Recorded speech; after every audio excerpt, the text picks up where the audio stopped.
कैसे पड़ोसी ने बारिश में मेरी प्यास बुझाई, यही बताने वाली हूं आपको इस वीडियो में। मेरा नाम जूली है। मैं 26 साल की एक जवान, खूबसूरत और खुशमजाज महिला हूं। मेरा घर गांव में है। शादी के बाद शुरुआत से ही मेरी पति के साथ नहीं बनती थी, क्योंकि उसकी नीयत में खोट था। इसलिए मैं पति का घर छोड़कर एक दूसरे गांव में आ गई, जहां मेरा एक छोटा सा पुश्तैनी घर था। मैं अपने साथ अपनी छोटी सी बेटी जूही को लाई थी, और अब इस घर में सिर्फ हम 2 लोग ही रहते थे। मैं दूसरों के खेतों में कभी कभी काम करने चलो जाती थी, जिससे घर का खर्चा चल सके। सुबह की धूप छत पर चढ़ने से पहले ही मैं उठ जाती, घर की सफाई करती, और फिर वह रोज की चाय की प्याली जो मैं बनाकर दरवाजे के पास बैठ जाती। पास ही रहने वाला हमारा पड़ोसी हर सुबह खेत से लौटते वक्त मेरे आंगन के सामने से गुजरता। कहने को वह पड़ोसी था, लेकिन उसका घर मेरे घर से काफी दूर था। उसका नाम विवेक था। उसकी उम्र लगभग 29 या 30 होगी। उस दिन भी मैंने रोज की तरह उससे मुस्कुराकर कहा, अरे सुन, चाय पिएगा क्या?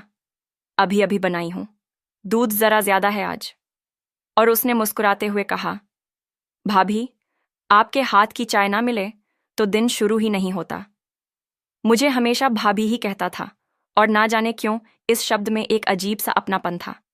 उसका रिश्ता मेरे घर से बस इतना ही नहीं था। कभी सब्जी लाकर दे देना, कभी मेरे छोटे छोटे कामों में हाथ बंटवाना, कभी शाम को मेरी छोटी बिटिया को झूला झुलाना।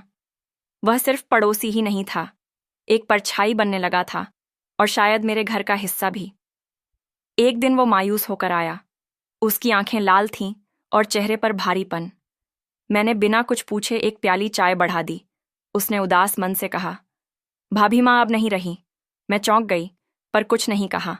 बस उसका हाथ पकड़कर अपने पास बैठा लिया, और उसके लिए वही किया जो एक अपने करते हैं। मैंने उसका सिर प्यार से सहलाया और चुपचाप उसके आंसू पोंछे। धीरे से उसने अपना सिर मेरी गोद में रख दिया, जिससे उसे थोड़ी राहत मिली, जैसे वह किसी अपने के पास हो। उस दिन पहली बार एहसास हुआ कि कुछ रिश्ते दिल से बनते हैं, जैसे उसके और मेरे बीच बन रहा था। दिन बीतते गए और हमारी नज़दीकियां बढ़ती गईं। कुछ महीनों पहले की बात है। मेरी बिटिया जूही अब 6 साल की हो चुकी थी। पढ़ाई में तेज थी। गांव के स्कूल में बस जरूरत भर की पढ़ाई होती थी, लेकिन उसकी आंखों में शहर जैसा सपना पल रहा था। एक दिन रात को वह आई और बोली, माँ, टीचर बनने के लिए इंग्लिश भी सीखनी होगी ना? मैंने उसके बाल सहलाए और हंसते हुए कहा, हाँ बेटिया, और मेहनत भी करनी होगी। लेकिन मन में चिंता थी। पढ़ाई का खर्च, स्कूल की फीस और गांव से बाहर भेजना, यह सब इतना आसान नहीं था। अगले दिन विवेक खेत से लौट रहा था और रोज की तरह मेरे घर आया, तो मैंने बातों ही बातों में उसे जूही का सपना बताया, और वह थोड़ी देर चुप रहा। फिर बोला, भाभी, उसकी फीस की चिंता मत करो। पढ़ाई में जो कमी होगी वह मैं पूरी करवा दूंगा, जैसे आपने मेरे दर्द में साथ दिया। अब मेरी बारी है। मेरी आंखें भर आईं, पर वह आंसू दुख के नहीं, सुकून के थे। अब हर शाम वह जूही को पढ़ाता, कभी साइंस, कभी मैथ्स और कभी ड्राइंग। वो उसको अंकल जी कहती, और वह हंसते हुए कहता, टीचर की बेटी है, खुद ही एक दिन स्कूल खोल देगी। गांव वालों को भी अब यह रिश्ता समझ में नहीं आ रहा था। लोग उल्टी सीधी बातें बनाने लगे। कोई जायज रिश्ता नहीं था, तो लोगों को यह बात हजम नहीं हो रही थी, लेकिन हमें उनसे कोई फर्क पड़ने वाला नहीं था। सबसे मजबूत रिश्ता था मेरा और विवेक का। कुछ दिनों बाद जूही का नामांकन शहर के अच्छे स्कूल में हो गया, वह भी विवेक के दिए पैसों और मेहनत से। जाते वक्त विवेक ने जूही को एक बैग और एक पेन बॉक्स दिया, और उसे बस पर बैठाकर हॉस्टल भेज दिया। और मैं सीढ़ियों पर बैठकर बस देखती रही, एक पड़ोसी जो समय पर पिता बन गया, और एक माँ जो दिल से भाभी होते हुए भी हमेशा उसका साथ देने वाली रही।